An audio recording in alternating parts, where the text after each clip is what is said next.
Does Obi know that he is obedient? Calm down, let me explain. Leading to the 2023 election, there were different groups that were not happy with the ruling party. Some of them, so many factors led to the emergence of such groups. One of them is the IPOB movement, because of the brutality meted to them by the then government of the APC. They were looking for a place to pitch their tent. The second group is the NSAS protesters. Those ones protested against the police brutality, and then they were brutalized instead without anybody to fight for them. Leading to the election, they also thought that Obi is going to be the only place they can pitch their tent. The third groups are the Christians in the north, or let me say the Christians generally in Nigeria. It is unwritten rule that power rotates between the Muslims and the Christians. So after 8 years of Buhari, it's morally sound that power, even if power is going to shift, it should shift to the Christians. That was why Osinbajo came out, and this week also came out in PDP, while Osinbajo came out in APC. All those people lost. And then the APC, they lost to a Muslim, which is now the President Bola Ahmed Tinubu. That thing made the Christians to feel that, okay, now what is going to happen? Is it that we are not going to be in the scheme of things? So Obi inherited these groups. I hope you are getting it. Then the fourth groups are the liberals, which involves both Christians and Muslims all over the country. Can we see? So these four groups now were the main group that Obi inherited. This is Obi movement. I don't even think that Obi is aware of these groups, because he has never held any meeting with them. He has never consolidated this power. He just campaigning on integrity and all that. And in politics, you must understand where your support bases are so that you can strengthen it. Now let us go ahead. After the election, these groups, being that they are not a party now, just people from various groups who just felt that this is the only place they could vent they pin their tent. So after the election, they expected Peter Obi to go ahead and fight for the mandate that they use their blood to get all the votes. He used to say, I know they give shisha, and all that. So these people, they use their blood to campaign and get those number of votes for him. After the election, they expected him to say something. Either people should go out on peaceful protest, or that one he said that he doesn't want it. He became very, very weak. So he just decided to do the line of going to court, just like Buhari did several times, and he could not win. So in the case of Obi, he asked people to be patient and all that. So a lot of people began to lose hope in him that he's not a strong politician that can, grab the vote. They were not even saying he should rig election. Grab their right, the vote they give to him. He should go and fight for it. You see, he didn't. Now, the IPOB movement, who voted for him because they wanted their voices to be heard. One of their voices is the release of Nnamdi Kanu. Obi has not done anything, to the best of my knowledge. Obi has not done anything to secure the release of that guy up till now. He's still in detention. So that group now is not a group that he can really count on again, except maybe the sentiment of tribe now may still make them to want to vote for him again.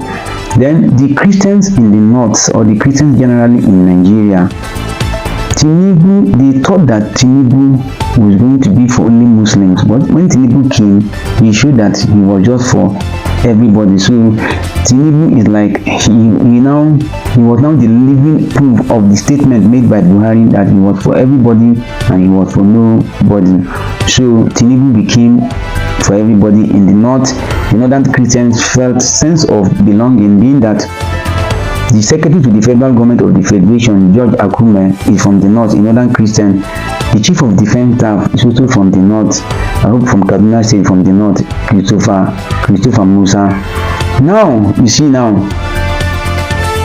the people in the north, the Christians in the north, are now feeling that, okay, at least their goals have been achieved. That support structure Obi has lost it. Then come the liberal. The liberals cut across all facets of the Nigerian society, both the Muslims and the Christians. Like notable among them is this woman Aisha Yusufu, and Dati Baba Ahmed is then deputy, and so many people in the north, or even it cut across the federation. Okay, the liberals in Nigeria, they are not fanatics. They are not supporting you based on tribe or religion. Most of them have started seeing that what Tinubu is doing is what they wish that Obi should have done when he emerged as the president. So what will make them to think that this one, they are having the evidence that Tinubu is doing it now, why will they not want to vote for Obi later on? Then the liberals in the south, like Dele Farotimi and even the then faction of Afenifere who supported him, their own support base, that support base too is almost gone. Why?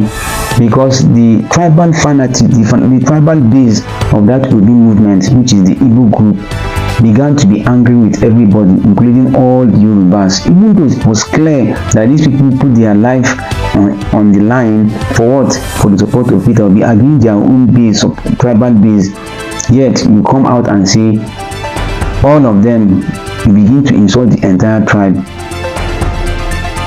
What do you expect them to do? So all these groups now that left Peter Obi, what did Peter Obi do about it? Is he even aware that this group existed? Where did he think he was getting his support base from? Because now he has never come out openly to support the IPOB, the movement, to follow them to court and all that. He has never come out to tell the Yorubas that we are insulted after voting when they are doing, they should show you not send these people and all that. He has never called the Igbos insulting other people for not voting for him. He has never called them to order. He has never followed any answered protest to court trying to seek their release. It was even this Showore that was doing what he was supposed to do, because these people did not even vote for Showore. Even though Showore is looking to become president, but at least you too, you can see how Showore is going from court to court to help people. This were supposed to be the duty of Obi. Even if he cannot, he could have had some group of people, lawyers and all that will be helping the people that campaign for him, that will be helping them out of problems. But nothing like that. He just kept on going. He won't believe I have direction. What is his direction now? All those groups now, he has lost them. So I don't know what we are going to do in 2027 to say that will be a force. He has lost the Christian votes in the north. He has lost the Igbo votes because most of them are camping with the APC now. He has lost the Yoruba, the liberals among Yoruba. He has lost most of their votes. The Muslims in the north too, he has lost their votes because he didn't recognize them. And the liberals, the Christians in the north, he has lost their vote because they are now happy where they are. So what is left for him? If you want to consolidate on the fortune inherited from the Obidient Movement, you have to go and try as much as possible to bring them back to the fold. If not, let him just allow people to choose to make their choice from the devil and the deep blue sea. If you like this video, thumb up, subscribe to all our social media platforms, and always remember to relax and smile.